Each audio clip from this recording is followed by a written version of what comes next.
नाव सुचित रवींद्र शिरसाट आहे. एक छोटीशी कविता लिहिली आहे, प्रेमावरतीच आहे, पण हे प्रेम जरा वेगळं आहे.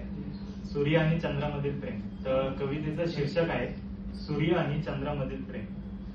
मी दिवस तू रात्र, मी दिवस तू रात्र, मी आवाज तू सर्वत्र, मी सकाळीतील उष्णता तू सांज संध्याकाळतील गारवा, मी सकाळीतील उष्णता तू सांज संध्याकाळतील गारवा, मी आपल्या प्रेमाची प्रतिमा तू त्यातील ठोस पुरावा.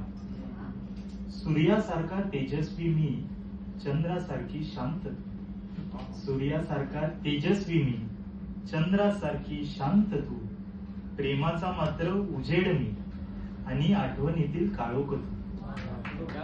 मी दिवस मावळताना निरोप घे, मी दिवस मावळताना निरोप घेई, तू रात्र उगवताना जन्म घे. बघता बघता आपल्यातील भेटी तशा एकमेकांसाठी जीव घे. दोघांमधील प्रेम तसे अपुरे होत चालले होते, दोघांमधील प्रेम तसे अपुरे होत चालले होते, जसे आकाशातील तारे देखील हळुवार गायब होत चालले होते. ग्रहण लागताच तुझे मला मी नुकताच कलंक झालो, ग्रहण लागताच तुझे मला मी नुकताच कलंक झालो. सूर्य म्हणून प्रसिद्ध होतोच, आता सूर्यग्रहण म्हणून झालो. धन्यवाद.